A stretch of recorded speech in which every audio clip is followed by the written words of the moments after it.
शुरू में मैंने बताया ना कि मैंने बकरी से काम शुरू किया था, तो मैंने बकरी के साथ ये एनालाइज किया कि सिर्फ बकरी से काम नहीं चलेगा, कुछ ऐसा साइकिल तैयार किया जो एक दूसरे पे डिपेंडेंसी हो, मेरा कुछ भी वेस्ट नहीं जाए।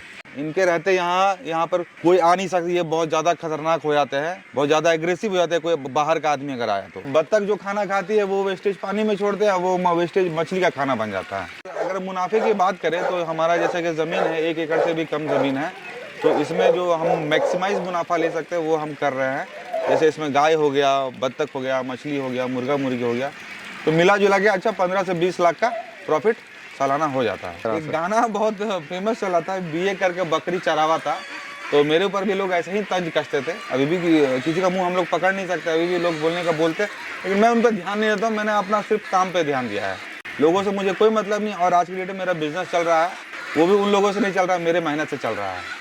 इंटीग्रेटेड फार्मिंग मॉडल एक ऐसा मॉडल है जिसने कि फार्मिंग में क्रांति ला दिया। अगर इस मॉडल की बात करें तो यहाँ पर चीज़ें एक दूसरे से जुड़ी होती हैं, और इस मॉडल की खासियत की बात करें तो ये कम जगह से, कम पूंजी से, कम संसाधनों का प्रयोग करके यहाँ पर मेरा किसान भाई ज़्यादा पैदावार ले सकता है, ज़्यादा मुनाफा भी कमा सकता है। किसान भाई, आज इस इंटीग्रेटेड फार्मिंग मॉडल पे आज मैं आपको लेके आया हूँ। ये 1 एकड़ से भी कम में बना हुआ है। यहाँ पर डेयरी है, मुर्गी है, मछली है, बत्तख है, कुत्ते हैं, और साथ में बिल्ली का भी यहाँ पर उत्पादन लिया जा रहा है। अगर इस फार्मर की बात करें तो पहले बेंगलोर में जॉब करते थे, उस जॉब को छोड़ने के बाद अपने गाँव में यहाँ पर इंटीग्रेटेड फार्मिंग मॉडल की शुरुआत करी।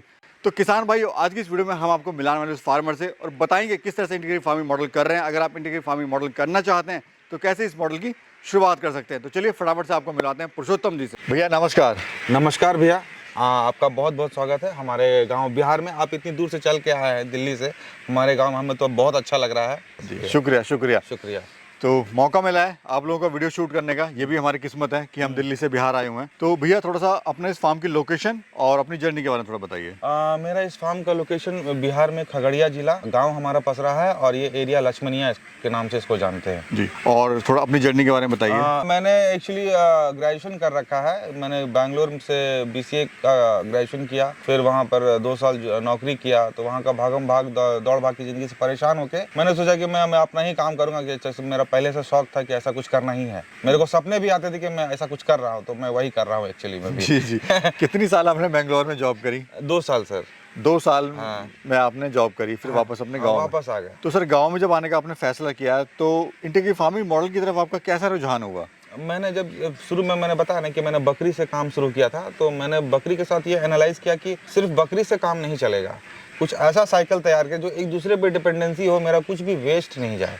और हम देख रहे हैं सर आपने दरवाजे पे ही बड़े बड़े डॉग पाले हुए हैं। हाँ सर, ये डॉग बड़े काम के हैं सर। डॉग कहिए तो इनका बहुत बड़ा हिस्सा है इस फार्म को चलाने में, इनके भरोसे ही ये फार्म रहता है हमेशा समय। ये सर काम क्या काम आता है आपका? ये ज्यादा ये तो मेन पर्पस है गार्डिंग है, समझे ना।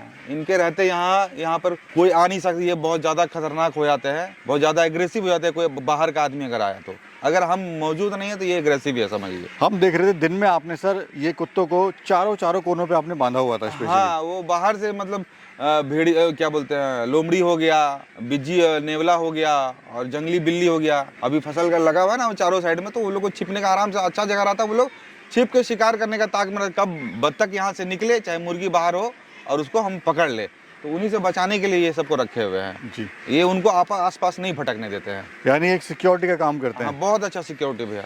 अच्छा, इधर सर हमने डेयरी फार्म आपका सेटअप देख रहे हैं, ये थोड़ा इसके बारे में बताइए। हाँ सर, ये हमारे पास 2 साहिवाल क्रॉस है, बछिया है। ये एक्चुअली लोडेड है, ये अपना मेल है, इसका नाम हमने बाबा रखा है। ठीक है। क्या रखा था सबसे पहले? सबसे पहले सर मैंने बकरी रखा था। ठीक है, बकरी से फिर आगे क्या आपने रखा? बकरी से हुआ ये क्या कि मेरे पास तो कुत्ता था वहाँ पर भी, तो फिर बकरी से मेरे को थोड़ा सा दिक्कत होने लगा कि मतलब बकरी में एक तरफा मतलब उतना कमाई नहीं था। कमाई आता तो एक समय 1 साल 1.5 साल वो समय लेता था, तो उसको चलाने के लिए फिर मैंने सोचा कि गाय भी रख लेते हैं। गाय का दूध का भी काम चालू हो जाएगा। दूध का काम भी चालू हो जाएगा, और बकरी के बच्चे को कभी कभी दूध की कमी हो जाती थी, तो उनको भी पिलाने में बहुत ज्यादा सहूलियत होता था अपने पास गाय रहने से। फिर क्या रखा आपने गाय के बाद? गाय के बाद फिर मैंने सोचा कि इनका गोबर हो जाता है, बकरी का मेंगना हो जाता है, तो वो तो एक तरह से वेस्टेज में चला जा रहा है। तो मैंने मुर्गा मुर्गी और कुछ बत्तख रख रखे, तो मैंने देखा कि वो मुर्गा मुर्गी जो गाय का गोबर खा लेते हैं, गाय को जो खाना पचता नहीं है वेस्टेज में चला है वो खा लेते हैं, गाय के ऊपर जो कीले चिचड़ वगैरह जितने भी लगते हैं सारा ये मुर्गा मुर्गी और ये बत्तख जो है उनका शरीर से निकाल के खा लेते हैं। इससे मुझे साफ सफाई मुद्दा परेशानी नहीं होता है, इनका खाना भी हो जाता है। तो अभी कितनी लैंड है सर टोटल अपनी है? ये लगभग 1 बीघा में है सर पूरा। यानी 1 एकड़ से कम है ये? हाँ हाँ हाँ। हम देखें चारों तरफ सर आम के पेड़ लगे हुए हैं और बीच में बत्तख पालन आपने किया हुआ है, तो ये सेंटर में आपने किया हुआ है? हाँ हाँ सर, इसमें 2-3 तरह का बात है। अगर आपके ज़मीन पे अगर तालाब होता है ना, तो उससे होता है कि आपका ज़मीन का वाटर लेयर मेंटेन रहता है। और दूसरा आम का पेड़ है, आम का पेड़ का छाया का यूज़ हम लोग बत्तख वगैरह करता है, चाहे जो भी जानवर हम चाहे तो छाया में, हम लोग भी खुद छाया में जाकर बैठते हैं। तो हम देख रहे हैं सर इसमें बत्तख के साथ में आपने मछलियाँ भी किया हुआ है? हाँ, मछली भी है इनमें। मतलब बत्तख जो खाना खाती है वो वेस्टेज पानी में छोड़ते हैं, वो वेस्टेज मछली का खाना बन जाता है। तो भी ऑल ओवर क्या मुनाफा ले रहे हैं सर आप इन सारी चीज़ों से? अगर मुनाफे की बात करें तो हमारा जैसे कि ज़मीन है 1 एकड़ से भी कम ज़मीन है, तो इसमें जो हम मैक्सिमाइज मुनाफा ले सकते हैं वो हम कर रहे हैं। जैसे इसमें गाय हो गया, बत्तख हो गया, मछली हो गया, मुर्गा मुर्गी हो गया, तो मिला जुला के अच्छा 15 से 20 लाख का प्रॉफिट सालाना हो जाता है। बहुत बढ़िया सर, बहुत बढ़िया। कभी सर सोचा था कि एक बेंगलोर का लड़का जो बेंगलोर में जॉब कर रहा था वो गाँव में आके किस तरह का खेती बाड़ी करेगा? होता है क्या कि बैंगलोर में था वो ज़िंदगी बिल्कुल ही अलग था, वो मुझे अच्छा ही नहीं लग रहा था, ठीक है। और थोड़ा गांव में आके खुला हवा, फ्रेश हवा, सब कुछ हम मेरे पास नेचुरली हम अवेलेबल हो जाता है, कोई दिक्कत नहीं होता है यहाँ पर। जो हम करना चाहते हैं उसके लिए बेस्ट जगह है। वहाँ पे बॉस था सर आपका? हाँ, वहाँ बॉस था, यहाँ कोई बॉस नहीं है, हम ही बॉस है। जो करना है, फैसला करना है नहीं करना वो मेरा फैसला होता है। कोई रोक टोक नहीं है किसी भी तरह की? कोई रोक टोक नहीं है सर, जो दिल करता है जैसे बस काम कीजिए, काम करें, वैसे कोई नहीं रोकने वाला। दिन में कीजिए, रात में कीजिए, कोई दिक्कत नहीं है। हम देख रहे हैं सर यहाँ पर पानी कंटिन्यू चल रहा है आपका? हाँ, पानी चल रहा है। ये गाय के लिए चाहे बत्तख के लिए रनिंग वाटर थोड़ा ये लोगों को जरूरी होता है, ठीक है। ये कंटिन्यू अपना जो पॉन्ड है वो फिल करता रहेगा? पॉन्ड में जाता रहता, पॉन्ड का भी काम होता रहता है। ऐसा इधर भी चलेंगे। हाँ। ये सेक्शन सर अपना बत्तख का हो गया और ये पूरे जाली वगैरह आपने सब लगाए हुए हैं? हाँ, जाली वगैरह प्रोटेक्शन के लिए, खुद के प्रोटेक्शन के लिए लगाया है कि हमारा जानवर ना इसमें गिर जाए, भारी जानवर जैसे गाय वगैरह हो गया, बकरी गिर जाए, चाहे कोई बच्चा ही कोई विजिट करने आता तो कोई विजिटर ना गिर जाए, इसलिए प्रोटेक्शन के लिए लगा रखा है। और वैसे खर्चा कितना है सर आपको इस फार्म में? इस फार्म को बनाने में मेरे को कम से कम 20 लाख रुपए का खर्च आया। ज़मीन मेरा अपना है। ये आपको बेनिफिट हो गया? हाँ। जी। अच्छा सर, ये क्या हम देख रहे हैं यहाँ पर? ये बत्तखें चुपचाप बैठी हुई हैं? ये दोनों बत्तखें हैं, अंडा देने के होड़ में है। ये बेस्ट जगह इनको लगा, ठीक है ना, इसलिए यहाँ पर अंडा देने के लिए बैठे हुए हैं यहाँ पर। अच्छा, अभी ये इसको सेक रहे हैं? हाँ, सेक रहे हैं। सेके अब अभी अंडा जब कंप्लीट हो जाएगा तब इनको सेकने का प्रोसेस में ये लोग सेकना शुरू करेंगे।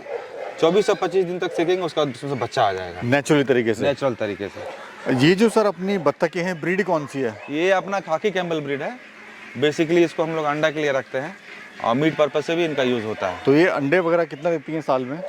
साल में मतलब ये जब 4 महीने की हो जाती है ना, तब से अंडा देना शुरू करती है और देते ही रहती है। तो 300 से 350 अंडा फीडिंग पे डिपेंड करता है, देती है साल में। यानी जो बत्तख है, बत्तख तो बिक ही रही है, साथ में जो अंडा है वो भी बिक रहा है आपका? वो भी बिकता है, उनका अच्छा डिमांड है। और सर हम देख रहे हैं जो आम का ये पेड़ है अपना, ये वैरायटी कौन सी आम की? ये अपना है मालदा, इसको लोग लंगड़ा के नाम से भी जानते हैं, ऐसे दूधिया मालदे बोलते हैं, बहुत ज़्यादा फेमस है, लोग बहुत ज़्यादा खाना पसंद करते हैं। यानी आम से भी आप अर्निंग ले रहे हैं? हाँ, आम से भी अर्निंग हमारा हो जाता है। बड़ा सर आपने माइंड लगाया है सर आपने मतलब इतनी सी जगह में आपने बहुत सारी चीज़ें कर रखी हैं। मतलब ये है कि साल में अर्निंग आती रहेगी, कंटिन्यू हार्वेस्टिंग होती रहेगी। हाँ हाँ हाँ, कुछ ना कुछ आपको से मिलता रहेगा। हाँ, मेरा अपना था क्या ना कि मेरे को ग्रीनरी से भी थोड़ा ज़्यादा प्यार है, ठीक है। तो मेरे पास जो भी पेड़ था, मैंने सोचा कि कम से कम पेड़ को क्षति पहुंचाते मेरा भी काम हो जाए, फार्मिंग का वो हो गया है। ठीक। आइए सर, अंदर भी देखते हैं आपका सिस्टम। थोड़ा सर इसके बारे में बताइए। कुछ बत्तखें हम तालाब में देख रहे हैं। हाँ, और कुछ आपने यहाँ रखी हुई हैं। बत्तखों का कभी अपना मन हो जाता है, किसी का मन होता है अंदर जाए, किसी का मन होता है कि बाहरी में मजा करें, तो जो बाहर में मजा करे उनको छोड़ देते हैं, बाहरी में कोई दिक्कत नहीं है। अपना प्रोटेक्शन तो है ही, अपना गार्ड डॉग है। आंधी तूफान वगैरह बारिश से बचने के लिए अगर चाहते हैं हाँ, तो बच्चा इसमें आराम से आके यहाँ भी आ सकते हैं। आइए सर, उधर भी देखते हैं। ये कौन सा सेक्शन है सर अपना? सर ये हमारा मुर्गा मुर्गियों का सेक्शन है। इसमें हम मुर्गी इसमें पालते हैं।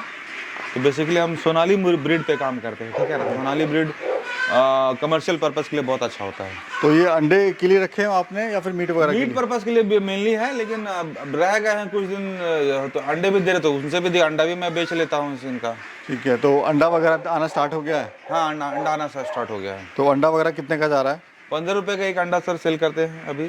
ठीक है, और कितनी बर्ड है अभी टोटल अपने पास में? अभी अपने पास टोटल 200-300 ही बर्ड है, क्योंकि और सारे बर्ड सेल आउट हो चुके हैं। मैंने इनको छोड़ रखा है कि लोकली भी कुछ होना ही चाहिए, हमेशा फार्म पे कुछ ना कुछ अवेलेबल तो होना ही चाहिए। होना ही चाहिए। सर वो अंडा भी सर दे रही है मुर्गियाँ, वो भी देख लेते हैं। हाँ तो ये इनकी परफेक्ट जगह है सर बैठने की। हाँ, ये इनका पसंदीदा जगह, मतलब बहुत पसंद करती है ऐसा, जब पंख वगैरह सब खुद से जमा किए हुए हैं। जी जी, थोड़ा सर बताइए देसी अंडा जो है सर कैसा दिखता है? देखिए सर, ये जो है हमारा देसी अंडा है, ज़्यादा बड़ा नहीं होंगे, साइज़ ज़्यादा बड़ा नहीं होगा, छोटा ही साइज़ रहता है। और इसमें जो है पूरा पौष्टिक चीज़ रहता है, प्रोटीन रहता है, पूरा प्योर देसी है। प्योर देसी है। और कलर भी सर इसका लाइट ब्राउन टाइप हाँ, है। लाइट ब्राउन आ गया है इसका कलर। ये अपना प्योर देसी हो प्योर गया। देसी है। पीछे सर हम देख रहे हैं आपकी ने हट बनाया हुआ है, ये मचान टाइप ये बनाया हुआ हाँ है। हाँ हाँ सर, ये जो है ना, मैंने सबसे पहले इसी को बनवाया था, एज अ स्टोर रूम इसको यूज़ करते थे। तो और यहाँ पर बैठने के लिए अगर धूप बारिश वगैरह कुछ ज़्यादा लग रहा था, हम लोग यहाँ पे बैठ के आराम करते थे। बेसिकली यहाँ से आपकी वॉच आप देख हाँ, सकते हैं बैठ के। हाँ, अगर आराम करना चाहते हैं तो आराम भी कर आराम सकते कर हैं। सकते हैं। जो सर हमारे दर्शक देख रहे हैं जो शहर में हैं और जो परेशान है अपनी नौकरी वगैरह से कुछ करना चाहते हैं, उन लोगों के लिए आप क्या सजेशन देना चाहते हैं? सर, अगर किसी भी फील्ड में जाना, अगर यहाँ ऐसा फील्ड में आना चाहते हैं, सबसे पहले आपको मेंटली बहुत ज़्यादा स्ट्रांग होना होगा, मेंटली पूरी तरह से प्रिपेयर होना कि हमको ये करना ही है, तब आप इस धंधे में आए। जब आप वापस गांव में आए थे सर, तो गांव वालों ने क्या कहा था कि पढ़ा लिखा लड़का बेंगलोर से आया जॉब का छोड़ छाड़ के गांव में, तो वो क्या किस वाकया रहा एक सर? गाना बहुत फेमस चला था, बीए करके बकरी चरावा था, तो मेरे ऊपर भी लोग ऐसे ही तंज कसते थे। अभी भी किसी का मुंह हम लोग पकड़ नहीं सकते, अभी भी लोग बोलने का बोलते, लेकिन मैं उन पर ध्यान नहीं देता हूँ। मैंने अपना सिर्फ काम पे ध्यान दिया है, काम करना है, घर जाना है, इतना ही है। लोगों से मुझे कोई मतलब नहीं। और आज की डेट में मेरा बिजनेस चल रहा है, वो भी उन लोगों से नहीं चल रहा है, मेरे मेहनत से चल रहा है। यानी कहीं ना कहीं आपकी जो सोच है वो आपको आगे बढ़ा रही है। हाँ हाँ हाँ, कोई लोग आपको आगे नहीं बढ़ाते हैं, आपका सोच, आप कितना उसके लिए डेडिकेटेड है, उस पर डिपेंड करता है। सर बहुत बहुत शुक्रिया, आपने समय दिया और इतना अच्छा हमें आपका फार्म देखने का मौका मिला, आपका गांव विजिट करने का मौका मिला, उसके लिए बहुत बहुत शुक्रिया आपका।